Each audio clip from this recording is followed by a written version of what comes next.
আপনারা যারা কীর্তন শুনে বাড়ি যাবেন তাদের কাছে নিবেদন রইল, যারা নতুন বাড়ি তৈরি করবেন, মন্দির করবেন, তাদের জন্য একটা সুন্দর কথা বলে যাই।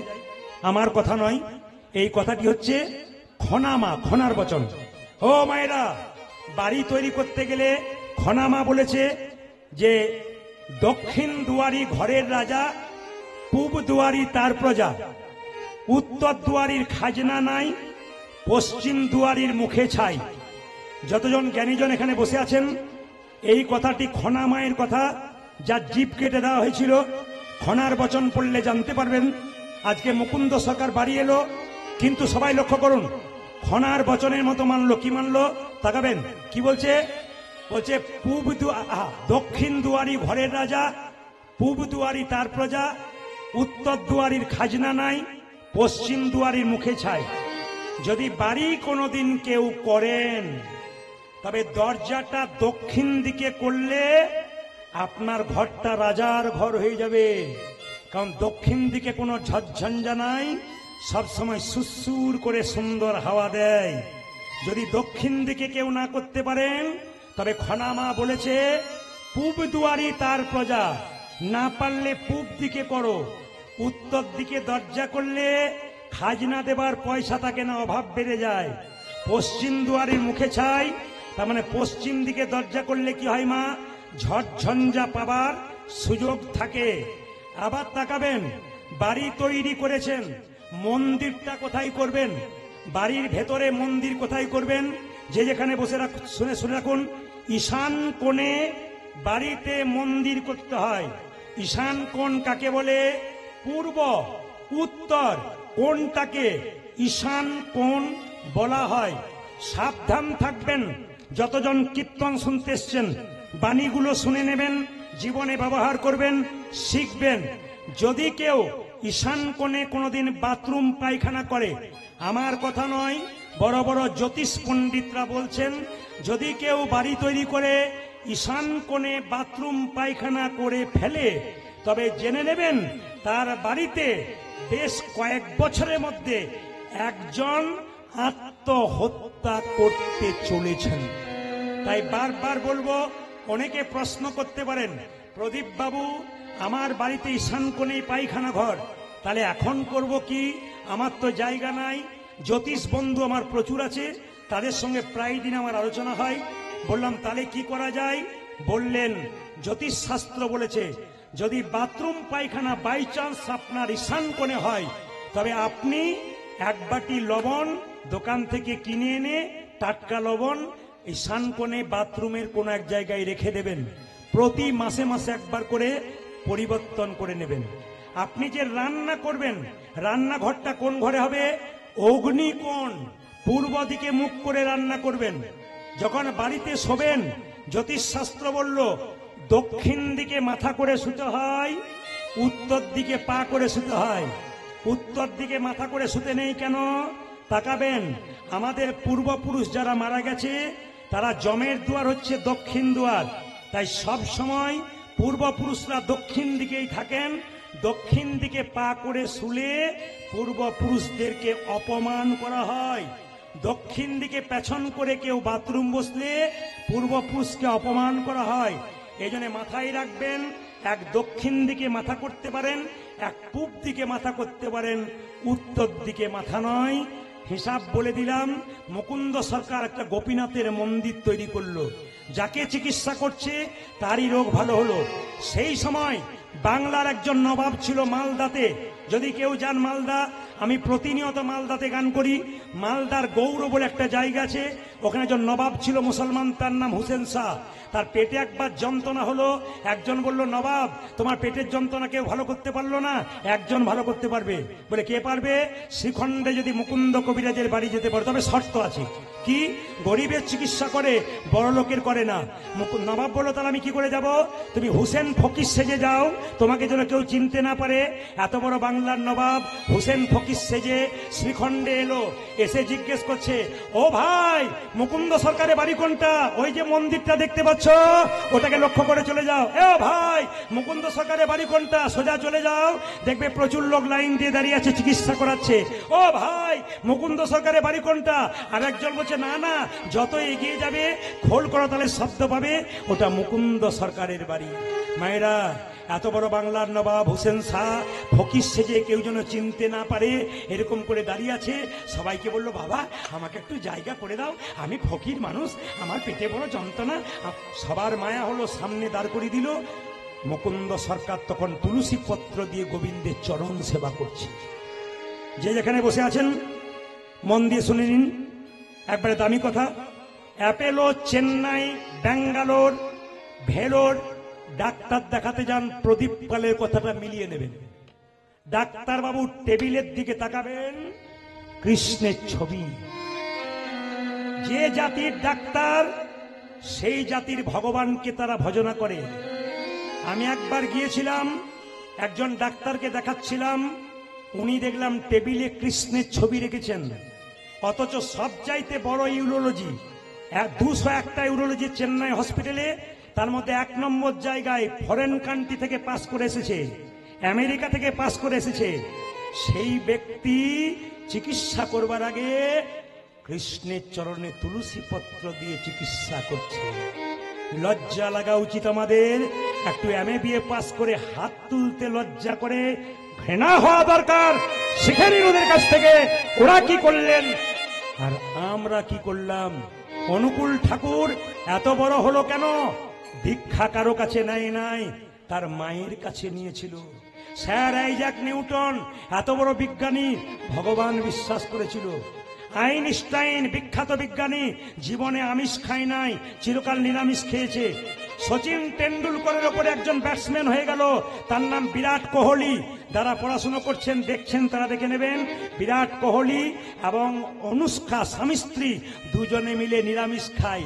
অনেকে বলে নিরামিষ খেলে দুর্বল হয়ে যাবে, ওদের কাছে শিখে নিন, নিরামিষ খেয়েও পৃথিবীর 1 নম্বর ব্যাটসম্যান হয়ে গেল, যার হাতের জোরে বারবার 6 মারতে পারে।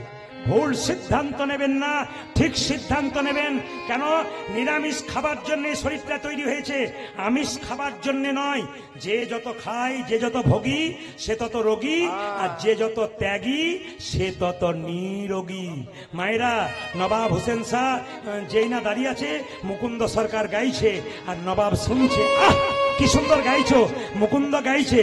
ওগো প্রভু, আমি তোমাকে সোনার মন্দির তৈরি করে দিতে পারলাম না, মন মন্দিরে রাখবো। নবাব শুনছে আর মুকুন্দ গাইছে, আমার মন মন্দিরে তুমি মদন মোহন দাঁড়াবে গো আসি ডাকিয়া। আমার মন মন্দিরে মদন মোহন দাঁড়াবে গো আসি ডাকিয়া।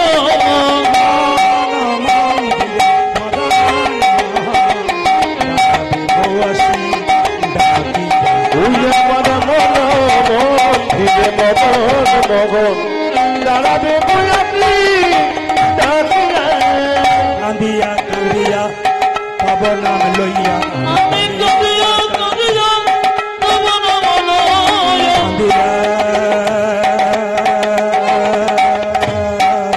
হরি বল।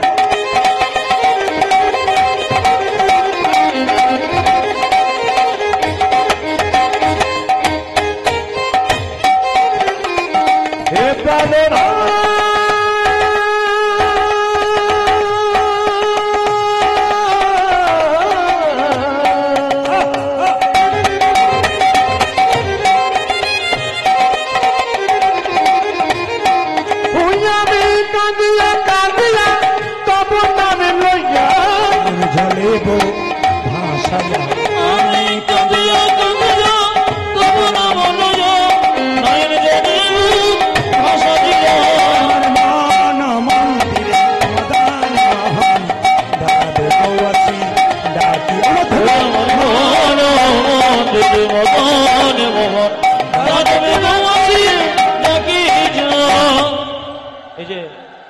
মাঝে ভেতরে আপনাকে ডাকছি, আপনাকে। চশমা পরে ওই যে মাঝে, আস্তে আস্তে আপনাকে, এই যে আপনাকে, আপনাকে ওই যে মাঝে ভেতরে বসে, ওই যে ওইদিকে তাকাচ্ছেন, আপনাকে ডাকছি, চশমা পরে ওই যে আপনাকে ডাকছি, আপনাকে আপনাকে আপনাকে এদিকে শোন, এদিকে শোন, আপনাকে ডাকছি, আপনাকে আপনাকে ডাকছি, এদিকে শোন। আপনাকে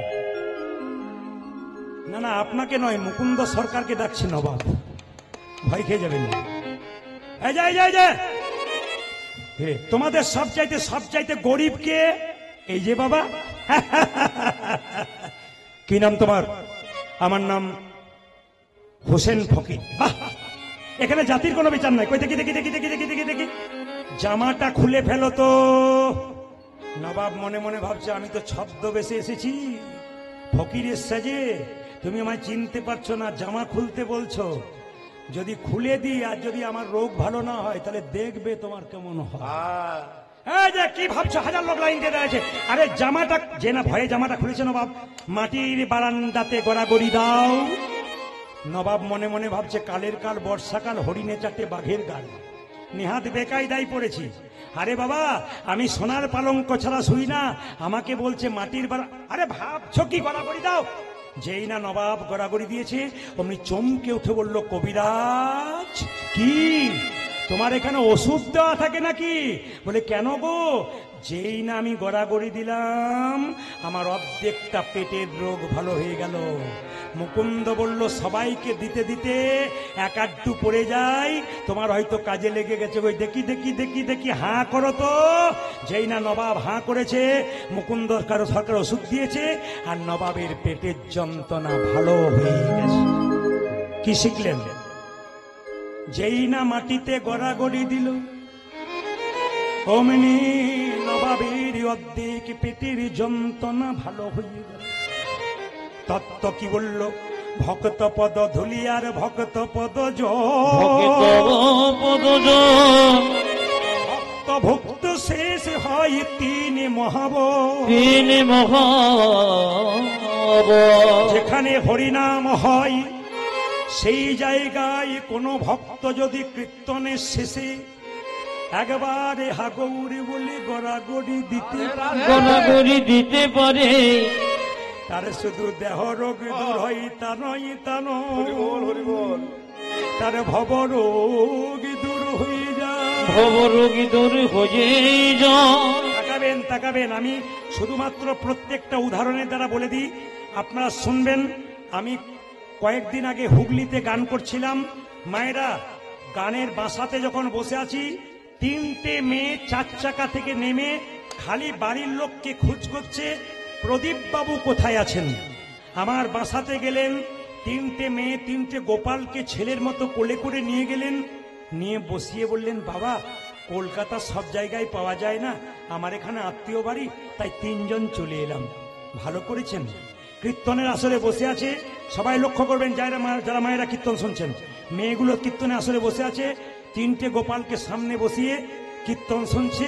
কীর্তন যখন শেষ হয়ে গেল, তিনটে মেয়ে ধুলোতে গড়াগড়ি দিচ্ছে।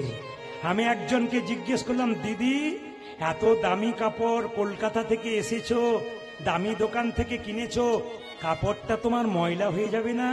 উনি বললেন, বাবা আপনার কীর্তনে শুনেছি স্বামীর যদি 10টা কাপড়ের দোকান থাকে, চিতাতে যখন শুয়ে দেবে একটাও কাপড় সঙ্গে দেবে না, তাই ধুলায় গড়াগড়ি দিলাম। শুনলে চমকে যাবেন। জিজ্ঞেস করলাম, আপনি কি করেন? মায়েরা চমকে যাবেন শুনলে। বলছে, কলকাতার কোন একটা কলেজে আমি পড়াই, মানে প্রফেসর, লেকচারার, অধ্যাপিকা। লজ্জা লাগা উচিত। সামান্য MA পাস করে আমরা ধুলোতে গড়াগড়িতে দূরে কথা হাত তুলতে পারি না, কিন্তু লজ্জার বিষয়, কলেজে পড়াই যে মেয়েটা, সেই মেয়েটা গড়াগড়ি। আরেকজন মেয়েকে জিজ্ঞেস করলাম, আপনি কি করেন? উনি বলছেন, আমার স্বামী দাঁতের ডাক্তার, আমিও ডাক্তার। বাহ! আরেকটা মেয়ের কম বয়স জিজ্ঞেস করলাম, তুমি কি করো? বলছে, দাদা আমি বিউটি পার্লারে কাজ করি। বললাম, আমিও তো করি। উনি বললেন, আপনি কখন করেন? সবসময় তো কীর্তন করছেন। আমি কীর্তনের মাধ্যমেই তো করি। বললাম, বুঝলাম না। বলে, শোনো, তুমি যখন বিউটি পার্লারে কাজ করো তখন সবার বাইরেটা ভালো করার চেষ্টা করো, আর আমি হরিনামের বিউটি পার্লারে কাজ করি ভক্তের ভেতরটাকে ভালো করার। এই হচ্ছে হচ্ছে বিউটি পার্লারের কাজ, যেখানে ভালো ভালো কথা বলে, কথা এমন বলতে হবে রাস্তা দিয়ে ছুটে বেড়াবে পকেটে পকেটে, হৃদয় মন্দিরে কেন ওই কথা আপনি নেবেন, জীবন আপনার সুন্দর করবেন, তবে আপনার কৃষ্ণ নাম শোনা সার্থক হয়ে যাবে। মায়েরা, যেই না মুকুন্দ সরকার ওষুধে নবাবের ভালো হয়ে গেছে, নবাব চিৎকার করে বলল, মুকুন্দ কে? তুমি এত বড় সাহস, তুমি আমার নাম করছো? আমি হলাম সারা বাংলার নবাব হোসেন শাহ। নবাব, আমার অপরাধ হয়ে গেছে। না না, অপরাধ তোমার হয়নি, তোমাকে পরীক্ষা করতে এসেছিলাম তুমি কত বড় কবিরাজ। সত্যি তুমি বড় কবিরাজ, তোমাকে এখানে রাখা হবে না, তুমি আমার গৌড়ে চলো মালদাতে। মায়েরা, রাত্রিবেলায় মহাপ্রভু মন্দিরে মুকুন্দ বলছি, প্রভু বলে দাও, তুমি তো বলেছিলে গরিবের বাড়িতে হরিনামে দিতে, তুমি তো বলেছিলে গরিবের চিকিৎসা করতে, তুমি তো আমাকে মুসলমানের বাড়ি যেতে বলনি, আমি কি করব? সঙ্গে সঙ্গে ভগবান মহাপ্রভু আকাশবাণী করে বললেন, মুকুন্দ, ঈশ্বর যা করে তা, জোরে বলুন, মঙ্গলের জন্য। আমি শুনতে চাই, জোরে বলবেন, ঈশ্বর যা করে তা, একটু জোরে বলুন, ঈশ্বর যা করে তা। এবার চুপ করুন, আমি যা বলবো এবার বলবেন। আপনার ছেলে মাধ্যমিক পরীক্ষায় ফেল করেছে, আমি যদি কাছে গিয়ে বলি ঈশ্বর যা করে তা মঙ্গলের জন্য, কি বলবেন? বাজে বকবেন না। তাহলে ভালো হলে মঙ্গল, না হলে অমঙ্গল। মায়েরা, মুকুন্দ সরকার গেল নবাবের বাড়ি মালদাতে, কিন্তু মুসলমান মানে কি? সৎ ইমান। মুসলমানের সৎ মান মানে ইমান। নবাব হোসেন শাহ সৎ মানুষ ছিলেন। তিনি বললেন, মুকুন্দ, তোমাকে নিয়ে এলাম, কি করতে হবে? বলে, শোনো, আমাকে একটা সুন্দর মন্দির তৈরি করে দাও, আমি গোপীনাথের ভজন করব আর জীবের দ্বারে হরিনাম দেবো। বলছে, বেশ, তোমাকে তাই দিলাম। মুকুন্দ সরকার গোপীনাথের ভজনা করছে। মায়েরা, মাথায় কাপড়গুলো নিন, সবাই সবাই মাথায় কাপড়গুলো নিন, প্রেম সে ভক্তি করে বসুন। মুকুন্দ সরকার গোপীনাথের ভজন করছে, আর পেছনে শুনবেন ভালো করে, পেছনে একটা মেয়ে তাল পাতার পাখাতে হাওয়া করছে। কোন পাতা বললাম, জোরে বলুন? তাল পাতার পাখা, তার মধ্যে ময়ূরের পালক। মুকুন্দ কীর্তন গাইছে, আপনার সবাই উলুদ হয়ে দেবেন। কি গাইছে? আমার কানু সে বিনোদ, কানু সে বিনোদ, কানু সে বিনোদ, কানু সে বিনোদ, আমার কানু সে বিনোদ, আমার কানু সে বিনোদ, বিনোদ চূড়াই বিনোদ পরিহার, বিনোদ চূড়া বিনোদ পরিহার,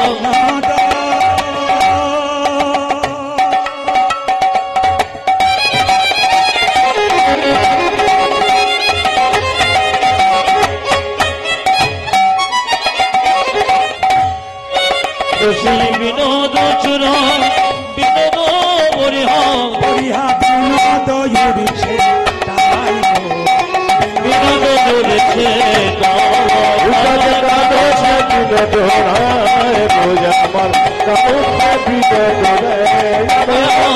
কানু সে বিনোদ, কানু সে বিনোদ রায় গো, কানু সে বিনোদ রায়।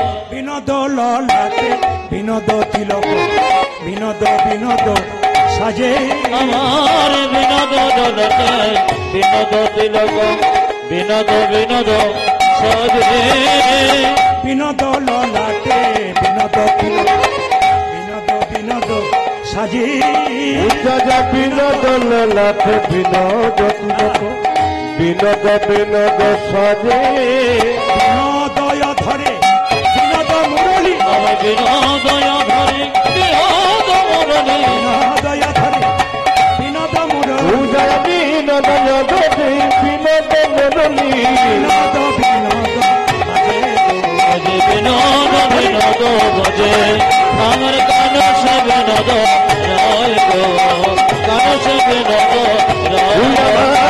কানু সে বিনোদ রায় গো, আমার কানু সে বিনোদ রায়। আমি শুধু কীর্তন করছি তা নয়, আপনাদের কপালের দিকেও তাকাচ্ছি। না না, কপালটা দেখছি না, কার ভালো কার মন্দ তা দেখছি না, আমি কপালটার দিকে তাকাচ্ছি। বাবাজি মহারাজের তিলক নিয়েছেন, একজন ভক্ত আছেন সামনে বসে তিলক নিয়েছেন, বাবা নিয়েছেন, অনেক মায়েরা নিয়েছেন, কিন্তু অনেকে নিতে পারেন নাই।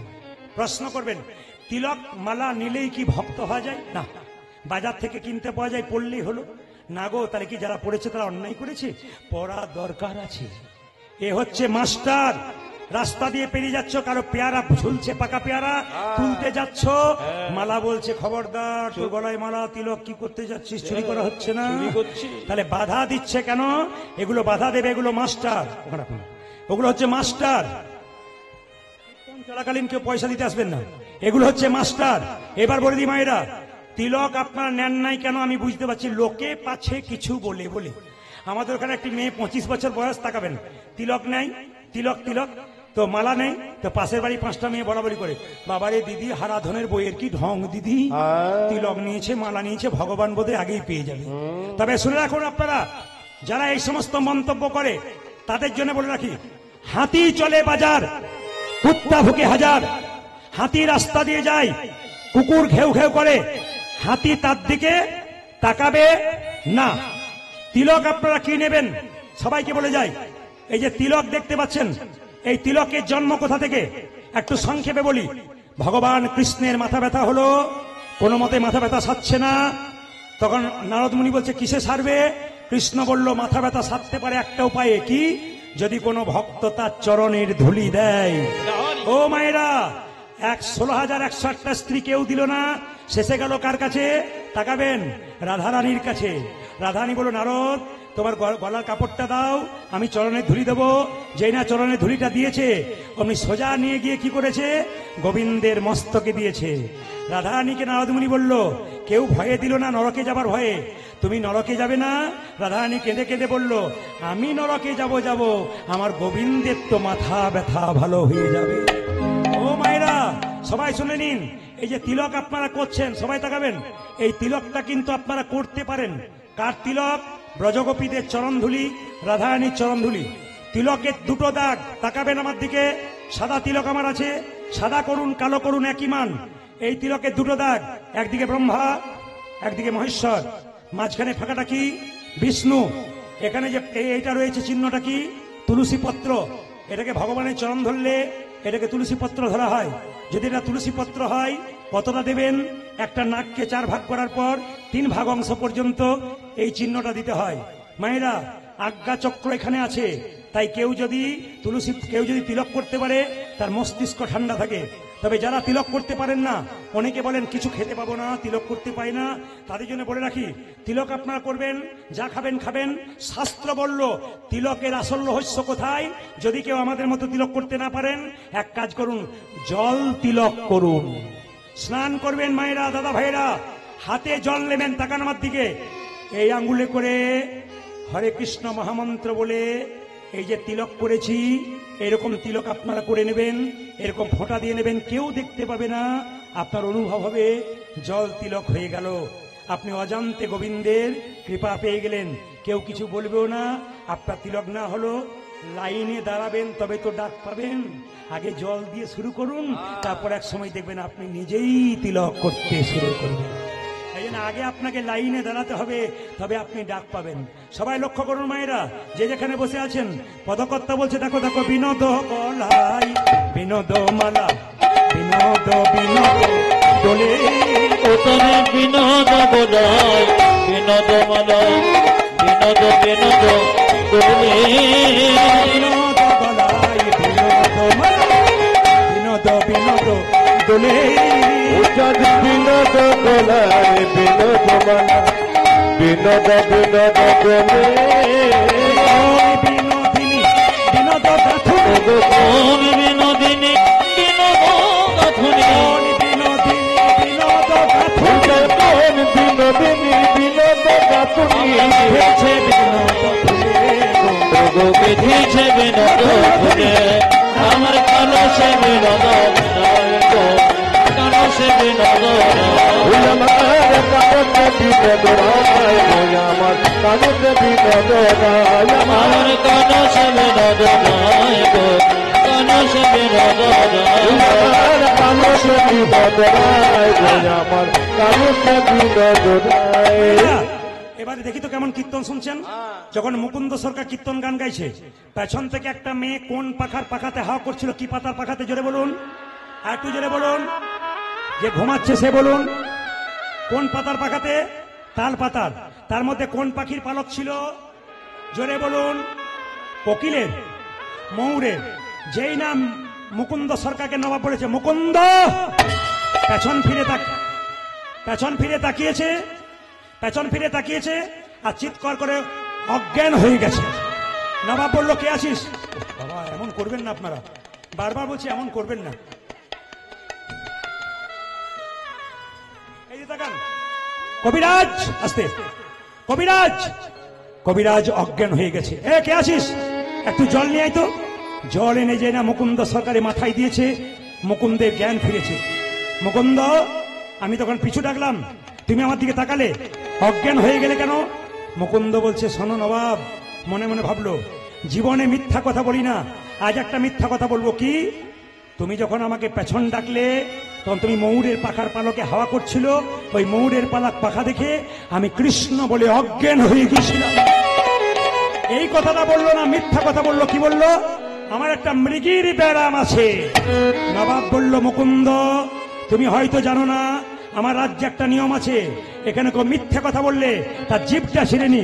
তুমি যেহেতু আমার সঙ্গে খারাপ ব্যবহার করনি, আমি তোমাকে ছেড়ে দিলাম। তবে তোমার যদি মৃগীরোগ থাকবে, তুমি যখন অজ্ঞান হয়েছিলে কৃষ্ণ বলে কাঁদছিলে কেন? তোমার যদি মৃগীরোগ থাকবে, তুমি যখন অজ্ঞান হয়ে গেছিলে চোখে জল পড়ছিল কেন? মুকুন্দ বলল, নবাব আমার অপরাধ হয়ে গেছে। অপরাধ তোমার হয়নি, অপরাধ আমার হয়েছে। তোমার মতো কৃষ্ণ ভক্তকে কেনা গোলাম মনে করে আমি ভুল করেছি। যাও মুকুন্দ, তুমি বাড়ি ফিরে যাও, গোটা শ্রীখণ্ডটা আমি তোমার নামে লিখে দিলাম। সবাই মিলে চলুন, মুকুন্দ বাড়ির দিকে যাচ্ছে। সবাই হাত তুলুন, একসঙ্গে তুলবেন, একসঙ্গে। মুকুন্দ যাচ্ছে কোথায়? শ্রীখণ্ডে। সবাই তুলবেন একসঙ্গে, যে যেখানে বসে আছেন। সুন্দর তালির মাধ্যমে চলুন, মুকুন্দ বাড়ি ফিরে যাচ্ছে। কৃষ্ণ কেশব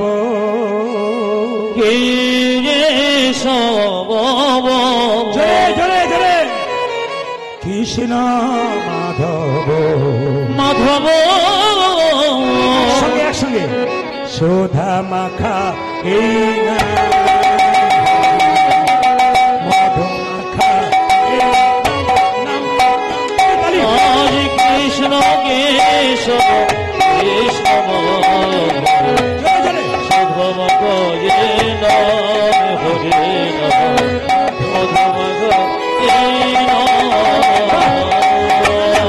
এখন আর হাওয়া করার দরকার নেই, হাতের মাধ্যমে ভগবানকে একটু তালি দিয়ে সম্মান জানান। সবাই মিলে একসঙ্গে সুন্দরভাবে হাত তুলুন।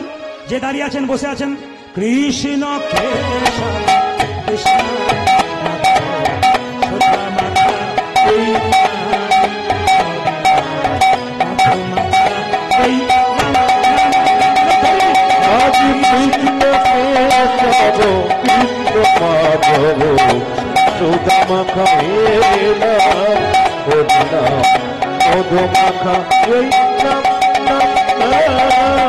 সব চাইতে ভালো লাগছে আপনারা যারা বসে আছেন, দাঁড়িয়ে আছেন, সুন্দর তালি দিচ্ছেন। গোবিন্দ আপনাদের কৃপা করুক। যত তালি দেবেন তত আপনাদের হাতের ব্যায়াম হবে। এতে বিজ্ঞান বলছে, যদি কেউ তালি দেয়, মেডিকেল সায়েন্স বলছে, তার কোনদিন প্যারালাইসিস হবার চান্স থাকে না। হাতে কোনদিন প্যারালাইসিস হবে না। হাত তালি দেবেন, তালি দিলে কি হয়, দেহের পাপ রুই পাখিগুলো সব চলে যাবে, গোবিন্দ চরণে মতি হবে। হাত তুলুন।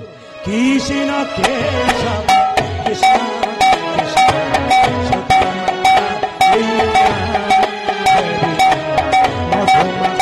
কৃষ্ণ